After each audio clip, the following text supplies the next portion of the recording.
Welcome to another episode of The Read Pile. I am feeling much better, even though my voice still sounds terrible.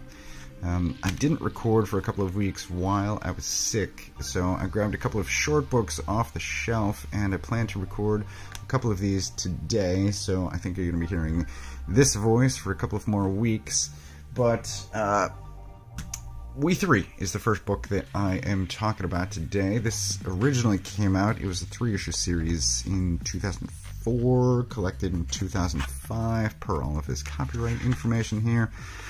Grant Morrison, Frank Quitely, and I love this cover, except I've always hated this logo. It just looks so cheap, just the cheapest, most simple Photoshop, like liquid metal debossed shit, and the cover is awesome.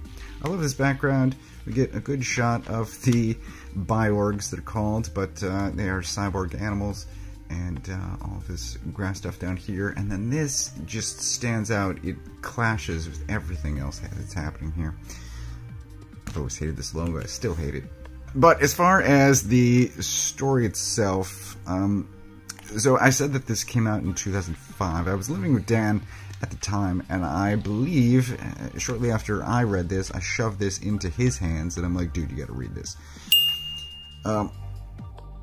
I remember, so there's a phrase attached to this, a movie title, of Homeward Bound, which is what I mentally think about when I think about this book.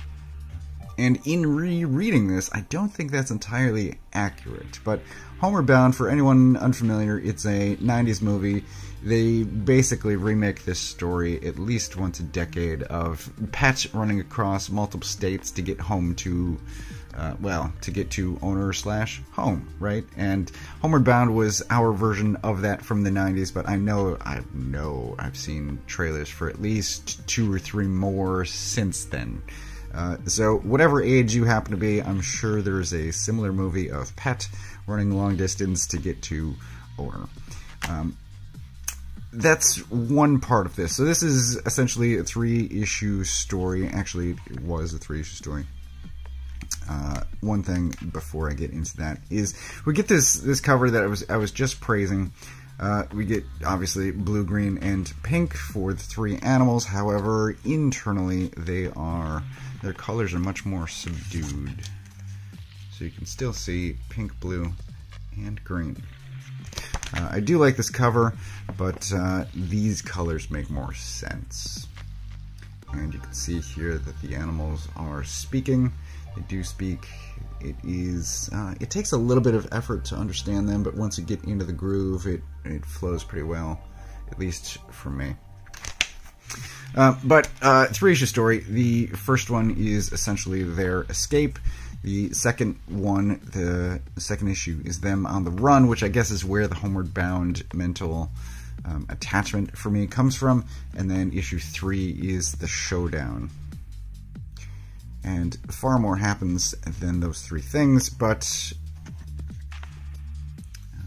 you can see here, this is how it starts, and I think it's been a while since I've seen Frank Quitely art, and as I'm rereading this, I'm just incredibly impressed.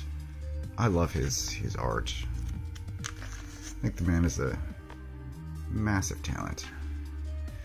So this is the opening sequence you see here. And it leads to this, which, oh my god, no one else would do this. This is, I mean, if you handed this to anybody, you'd be like, yep, that's Frank Quitely. Unmistakable. So, Grant Morrison, Frank Quitely. We've got these 3 animals. They are clearly cyborgs. They're in these robot suits. The dog is described as a small tank, stealth killer, and delivery of, I think they said, mines and poison gas. But they're animals that are in use by the military-industrial complex. They have been made into cyborgs. There's also a team of rats that build things. There you go. This one is terrifying. I still hate this panel of the the rat with the screwdriver on his head that gets turned on. Oof, that sequence is rough. But that's what we get from Grant Morrison and Frank Quitely. So they are test subjects in use by the military in secret. Their program is supposed to be shut down. They are supposed to be decommissioned, and the head of their department lets them go. And then they spend issue 2 on the run. They taste freedom for a while. There is discussion about what to do, where to go, what freedom means, what home means.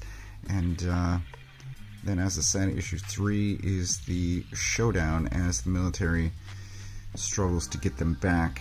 And it is incredibly well told. These are well-developed animals. The military side is also pretty well developed as far as intentions of the factions. So the one that wants to decommission versus the one that's been the primary contact for these animals. And the showdown is also horrifying. There is a 4th animal, and it's intense. So 3 issues. It's still an incredible story. Still a fan. Still highly recommended. It's just a little bit less homeward bound than I remember. It's I don't know how else I would describe it, but maybe because that part is so memorable, that middle chunk where they taste freedom, where I guess most conversation is happening between the non-humans. I don't know what else I would reference, which is to say that this is unique.